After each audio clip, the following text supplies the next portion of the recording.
The purpose of Retire with Style is to help you discover the retirement income plan that is right for you. The first step is to discover your retirement income personality. Start by going to resetprofile.com/style and sign up to take the industry's first financial personality tool for retirement planning.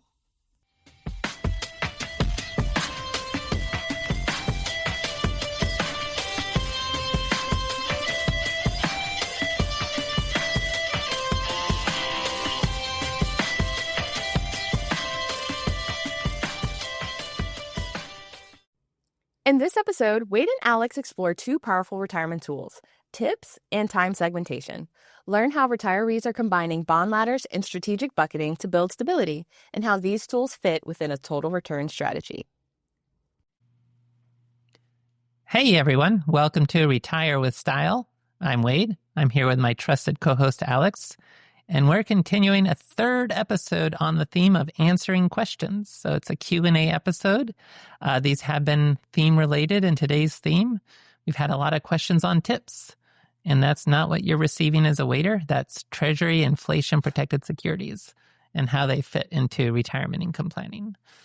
So that's the theme, Alex. All right. Now, going on to that theme, how are you with the tips? Do you tip your waiter, a server? Oh, yeah, I definitely try to leave tips. Do you tip a valet? I try to avoid valets as much as I possibly can. If you had to. Let's just say you had If I had to use a valet, yes, I would tip. But I much prefer parking the car myself. Do you tip like an Uber cab driver? Oh, yeah. Sure. Uh-huh. Okay. Do you tip the Starbucks person at the cashier? Generally, not at Starbucks. I might round up. This is not a reflection on you. I'm making a societal comment here. So you're not going to be seen as Scrooge McDuffin or whatever it is, this close to Christmas, the holidays. Do you tip like now at any checkout place, like at the 7-Eleven and stuff like that? No, anything like that. I don't know why they're asking for tips, and I would not tip. Do you hit no tip while they're looking? Or do you kind of shift the screen a little bit? With that scenario, there may not even be a human. You're kind of self-checkout, and then they want you to tip. Okay, but if there's somebody in front of you that's kind of hovering, do you hit no tip, or are you peer pressured sometimes into putting in tip? If it were at a place like a 7-Eleven, I would comfortably hit no tip. With them looking? Yeah, why? Oh, I love it. No, we're getting way off topic here. I know. I'm just messing with you. No, but it's kind of a funny thing, right? How it's now a norm or whatever. I don't know if it's a norm. It's just they're defaulting everything to asking for tips, even if it's not appropriate for the type of business that it is. Yeah. All right, there we go. So let's go back to that tips ladder. Let's get to the topic at hand. All right, I'll start off the question here. This is a question for the upcoming Q&A, and here we are. Thank you for your patience. Enjoy the show very much. I have learned so much. Thank you. I am 60 years old and plan to retire in 10 years. I'm in the time segmentation style quadrant. I want to build a 20-year tips ladder that will pay me $1,000 per month from age 70 to 90. I have used tipsladders.com to look at various options. My question is, what is the impact of timing on building a ladder? Should I build it out now or wait 5 years or even 10? What are the cost benefits to waiting versus not waiting? Mm-hmm. And to answer this, it really just gets into the trade-offs of, if you build it now, you know exactly how much it will cost you because obviously you're paying for it. And if that's a reasonable amount of your assets that helps you to fund the retirement that you're looking for, you kind of take this issue off the plate. You've got your tips ladder locked in and all's good. Now, if you wait, two things are going to happen in the meantime. One is, I guess if you're waiting to build the tips ladder, you're going to hold those assets in an investment account. Well, if that investment account grows dramatically before building the tips ladder, that would help you.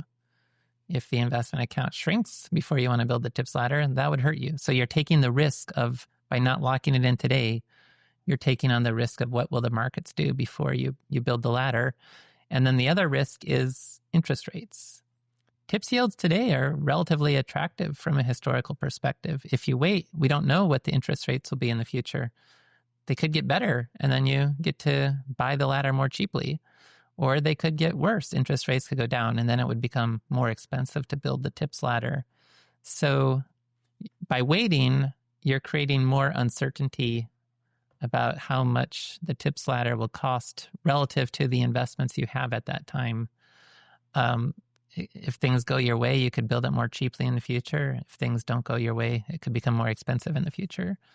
The benefit of just taking care of it today is you've locked it in, you know exactly what it costs, you know whether that fits into your overall retirement plan, and you don't have to worry about it anymore.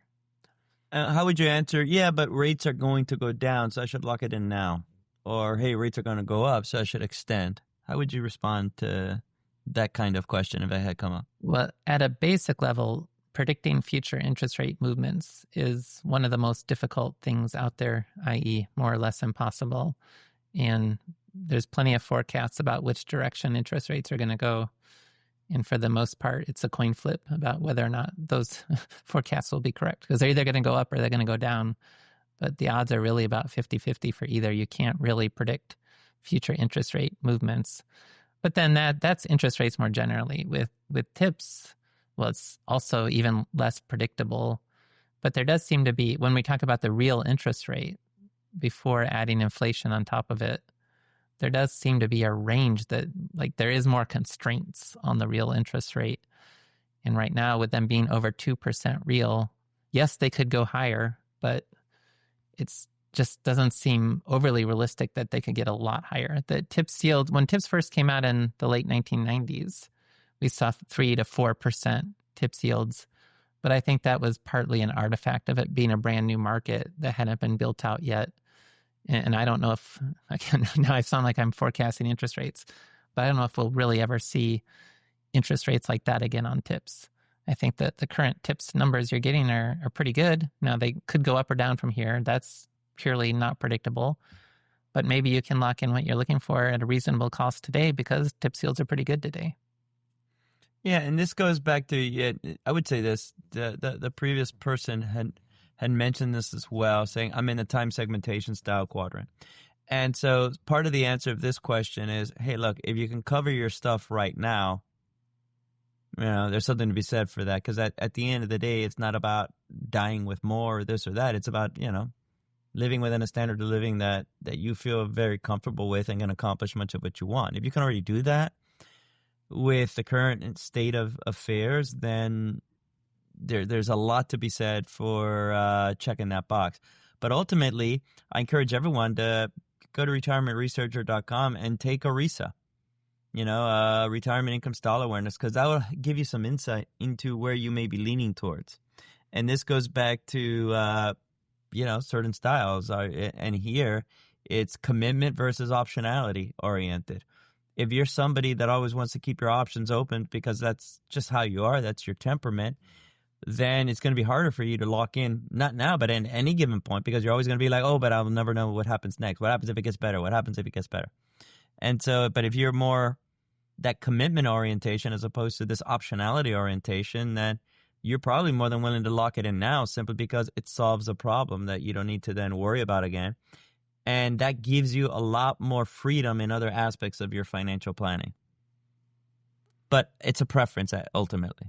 Yeah, and a couple other just minor thoughts too on this question. One other minor inconvenience of building the ladder now is it'll be kicking off coupon payments for the next 10 years, and you don't want those coupon payments. You have to pay taxes on them. From the it's a minor. tax. And also, you can't set up a TIPS ladder to pay monthly, to be precise. The TIPS pay coupons every 6 months, and then they have a return of face value, but there's only TIPS being issued. Like the TIPS you're looking for, there may only be 2 maturities in a given year. So you're going to have to round there. You're going to get this big chunk of income every 6 months or 12 months, and then spread it out through the year to get your $1,000 a month. Yeah. Okay. Next question is from Howard. Thought of using TIPS to protect from unexpected inflation. That's a very good phrase, unexpected inflation. Thought of using tips to protect from unexpected inflation versus equities, which also track inflation, though not contractually, but have more upside long-term than tips. Couple of things there. Equities don't necessarily track inflation. They can. They have stocks have pricing power. Hence, they could always raise their prices for their services. And that's where they can keep up with inflation idea comes from. But just a nuance there. But Wade, what do you think of the question here? What's your answer? Right. The tips give you clearly contractually defined inflation protection. Equities, right, the idea is over the long term, they should at least grow with inflation because companies can raise their prices to keep up with inflation, but there's no contractual obligation for that. But they do have more upside potential than tips. So yeah, I mean, those statements are correct. You can use tips to get that pure inflation protection. You can use stocks to hopefully give you a return that exceeds inflation, but that has a lot more volatility around it. I mean, and unless you have 100% portfolio in equities or 100% portfolio in tips, having these are not mutually exclusive. You can blend. Yeah, absolutely. Now, there was a question before this one that you passed by. Was you look to future questions? No. I just because of the time segmentation piece, I saw this question and I thought I wanted to bring in the RISA style component because it's one of those. I saw this one as that optionality kind of vibe. I mean, the equities is more of a probability based approach. Yeah, so probably they'll keep up with inflation, but not necessarily. And then I saw tips this, are more that safety first, contractual. I thought I could have a RISA tie-in, Wade. There you go. Right. Probability based versus safety first. Exactly. Whereas the other one was commitment optionality. So it was kind of like a cool little axis there. Tips, SPIAs, and inflation risks. Oh my. Since SPIAs with CPA-based inflation adjustments are no longer being offered, can I, being solidly in the RISA quadrant of safety first commitment, get an inflation-adjusted income stream with a ladder of tips combined with non-COLA SPIA? How large does the ladder of tips need to be to provide the inflation adjustments to the SPIA income? Or is there another way to get guaranteed inflation-adjusted income? Mm-hmm. Okay, so income annuities, there currently not since January 2020 has there been a commercial annuity that provides CPI-adjusted income payments. Social Security provides CPI-adjusted income payments. So step one in the logic of this question, delay Social Security. That's the best annuity money can provide. At age 70, you're getting 77% more than you get at age 62. Inflation-adjusted protected lifetime income with survivor benefits for the high earner in a couple. So for the question, is there another way to get guaranteed inflation-adjusted income? Yes, delay Social Security. Now, that being said, if you want more, and in the meantime, if you want to build a Social Security delay bridge, which would be a good idea, that's where tips come into play. So you can build a floor of reliable lifetime income at the level of your age 70 benefit. If you're 62, by building an 8-year tips ladder, matching the age 70 benefit, and then gliding into the age 70 benefit for after that. Then on top of that, we're talking about more like discretionary types of expenditures. And a not COLA, just a fixed payment SPIA could work just fine for that. We know that most people don't require fully inflation-adjusted spending throughout retirement. Their spending doesn't tend to keep pace with inflation.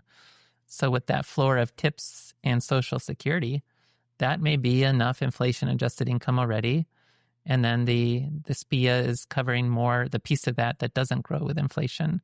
You could always revisit the decision later and purchase another income annuity if you feel like its fixed payments are falling short of what you're looking for as inflation happens.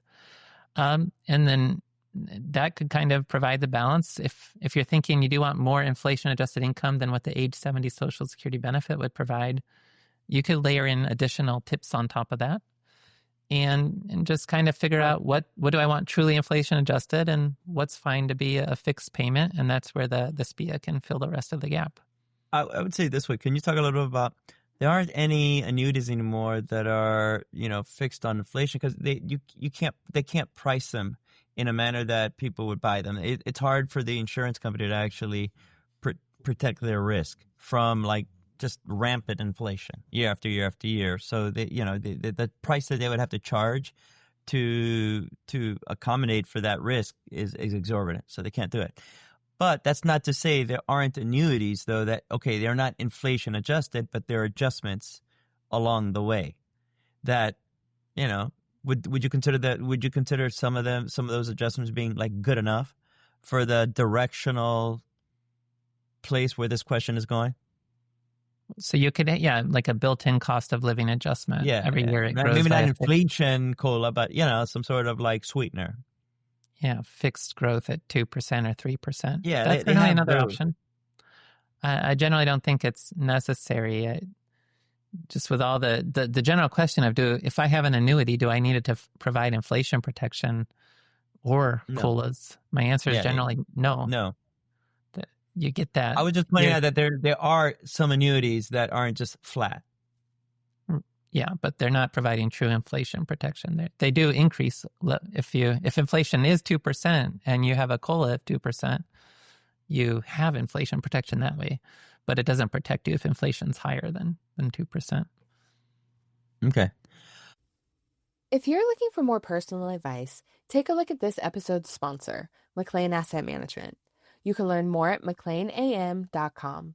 That's McLeanAM.com. McLean Asset Management is there to help you on your path to the retirement that you deserve. And don't forget to check the show notes to get your free ebook on retirement income planning.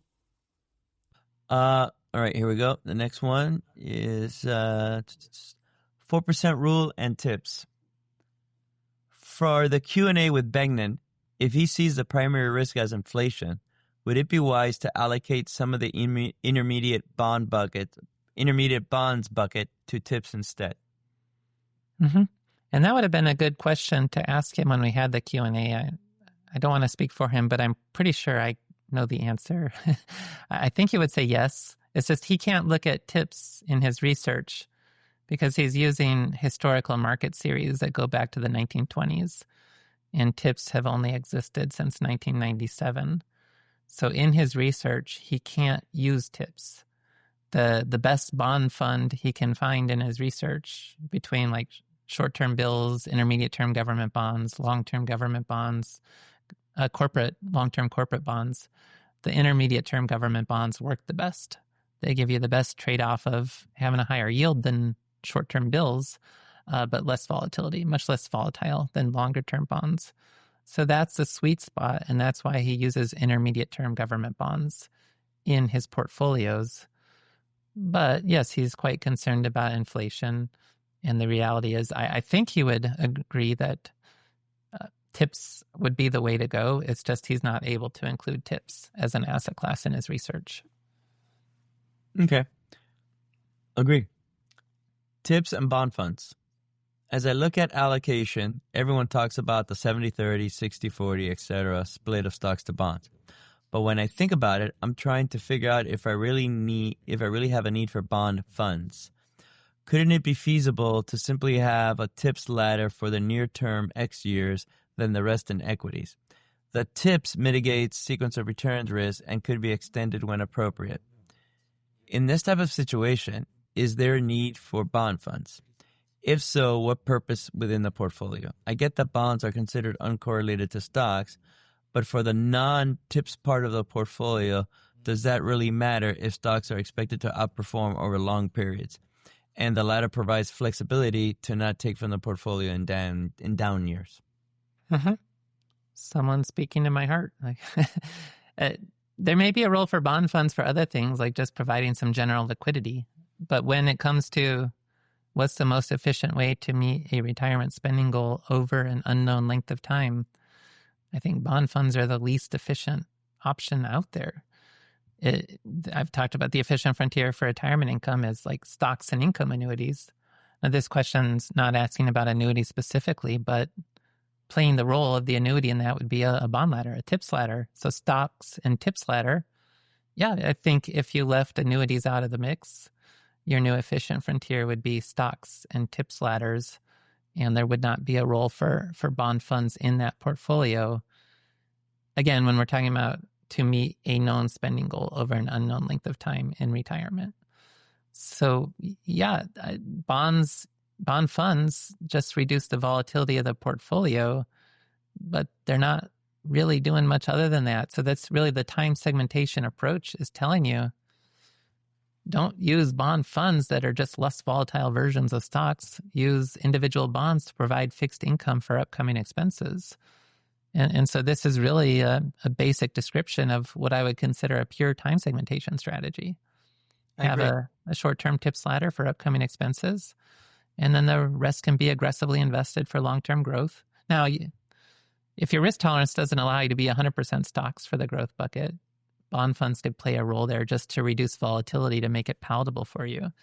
But otherwise, the general idea is tips for upcoming expenses through a ladder and stocks for longer-term expenses earmarked for growth.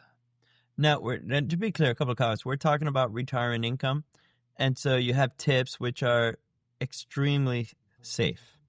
You're not buying. This is not a bond ladder with, 5 different types of corporate bonds that are, B-rated bonds or that kind of thing. So there's that nuance that these are safe. Tips are, government bonds effectively. Now, to Wade's point, I want to make clear, if you're accumulating and the like, there's nothing wrong with bond funds, just from a general overall ballast of the portfolio. Right? To Wade's point, it provides the volatility dampening effect within a portfolio. But once you're taking income, that dynamic could change, and you could conceivably switch out the bonds for tips if you're going to be taking income. If you still have, if you only need, let's say you're at a 60-40 portfolio and you really only need 20%, half of that 40% to be in income generating tips, what do you do with the other 20%?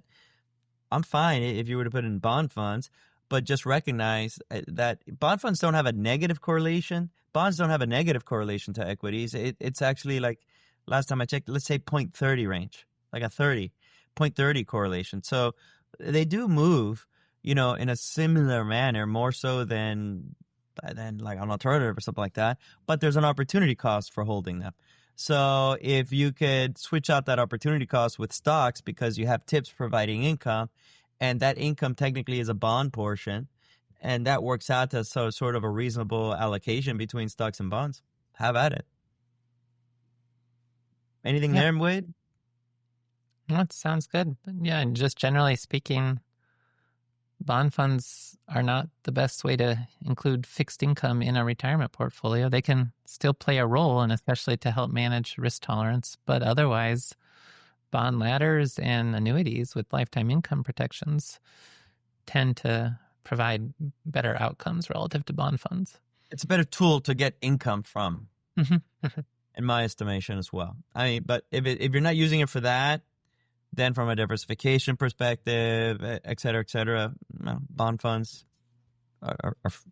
they're a player in the game, if you will. All right, what do we have here? Got 2 more here. Social Security delay bridge.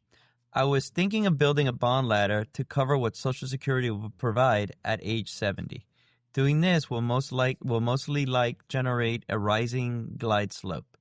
Let's say I take 8 years times 60,000. 8 years times 60,000 equals 480,000. I put that in a bond ladder and the rest in balanced funds like a 70-30 blend. If I spend the bond ladder plus take withdrawals from the balanced funds, it'll likely be a rising glide slope. This might start me at 55-45, but you end at 70-30 at age 30.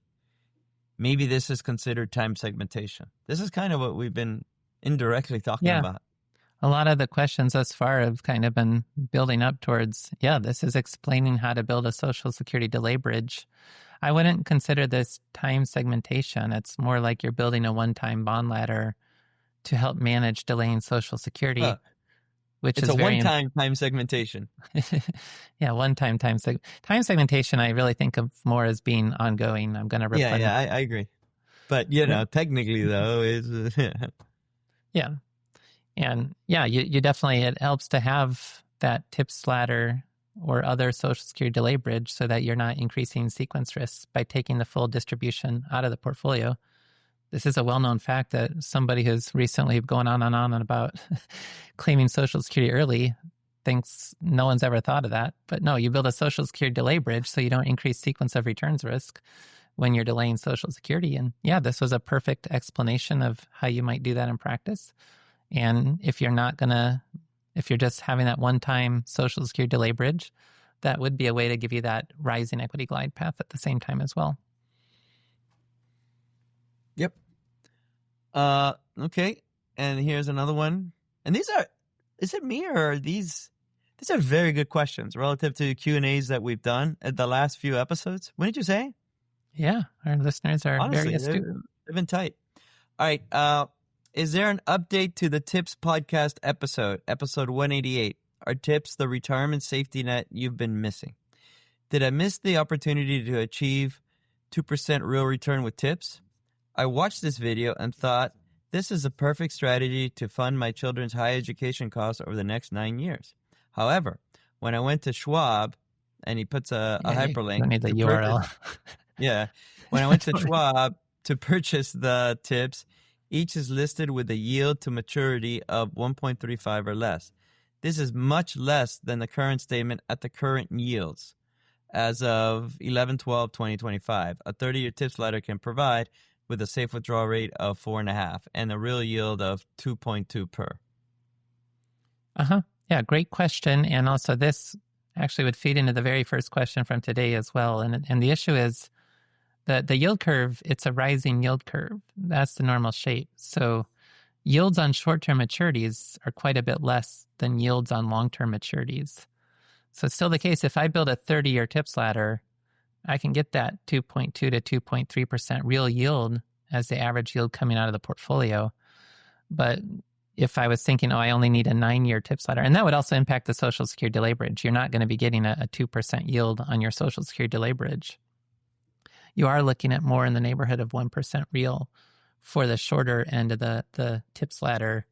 And therefore, if you were either building a Social Security delay bridge or building a funding mechanism for your children's education over the next 9 years, right? It's the reality is the shorter end of the yield curve is lower. So you're going to be looking at something closer to 1% real instead of the 2% plus real that you would get with a full 30-year tips ladder. So you didn't miss the opportunity. It's just tell the kids to not go to school for another 26 years. Then you can get the longer maturities. And then we're good. And say, I've got some good news and some bad news, kids. No, but again, this is the right thinking, and it's the right due diligence that somebody would do. And the nuance is that you were referencing 30-year tips. Yeah, 30-year tips ladder today, it's still 2.3% real, but you're not talking about building a 30-year tips ladder. You're talking about building a 9-year tips ladder. And the reason you were talking about 30 years is because we just back of the envelope retirement, you retire at 60, give it 30 years kind of thing. As opposed to, hey, I'm going to buy a house in 10 years or I need educational thing in 10 years. But that's not to say it's not a good strategy nonetheless. It's just the yields aren't there. And if you're thinking, well, I'm going to put it in the market anyways, then there's extra market risk that you're taking on there, and who knows what the return will be in 10 years. Yeah, and as we're talking, I'm running this like right now. A 9-year tips ladder is looking at a real yield of about 1.6%. And again, it's just because the shorter term tips have lower yields than the longer term tips. Just make sure you mentioned, but those are going to be adjusted yearly basis based on what that inflation rate is that year. So it's Plus inflation. That's the real yield. I just wanted just for the people listening thinking 1%, oh, that sucks. Let's move on. No. But you got the inflation kicker. And you know more or less what inflation is at like right now? It's around 3%. Okay. 2.93. Yeah, and the beauty about tips, it's not that. The beauty about tips is that it'll adjust for the unexpected part of the inflation. And also when you're buying in the secondary market in a brokerage account, there can be the kind of the bid-ask spread. You're not getting, the tipsladder.com is telling you if you didn't have to pay any transaction cost on the purchase, what you'd get with a transaction cost, that would lower your yield a little bit as well. Now, a nuanced part of this question, would you recommend, I'm just curious what your answer is. I kind of know where I'm going with this, but would you recommend he buys 30-year tips and just sells them all in 9 years? No, that would create a lot of interest. But that's something that somebody could ask, right? So I want to, if someone says, all right, you know what, I'm going to get the higher yield that's at 30, but my kids are, I should be, done with all of that educational stuff in 9 years. So I'll just, the hell with it, sell them then, and I would have benefited from the higher yield in the meantime. Why would you say that's not a prudent strategy? Well, you've got interest rate risk. If yields increase from today, when you sell that 30-year tips in 9 years, you're going to have a big capital loss. Now, if interest rates went down from today, you'd have a capital gain. But again, you're just reintroducing risk around future interest rate movements. And it's a risky proposition. That's the world we traffic in, Wade. That's right. Risk. All right, everyone. And that about wraps it up for the Q&A on Retire with Style. And Wade, this should be published towards the holidays, right? Yeah, we're actually leading in, I believe today, as we published, it is December 16th. So getting into the end of the years, we do want to wish everyone happy holidays. We're thinking, although we might change our minds still, but we're thinking to follow the trend in podcasts, which release best of type episodes at the end of the year when maybe there are fewer listeners, people enjoying time with their families and turkey dinners. So we'll wish everyone a happy holiday. And if we do run repeat episodes the next couple of weeks, December 23rd and December 30th, we'll definitely be back live with all new episodes in January 2026. All right, everyone. Thank you for, what's turning out to be a great year. And we wish everyone a happy holidays. Yep. Happy holidays from Retire with Style. Wade and Alex are both principals of McLean Asset Management and Retirement Researcher. Both are SEC-registered investment advisors located in Tysons, Virginia. The opinions expressed in this program are for general informational and educational purposes only and are not intended to provide specific advice or recommendations for any individual or on any specific securities. To determine which investments may be appropriate for you, consult your financial advisor. All investing comes with a risk, including risk of loss. Past performance does not guarantee future results.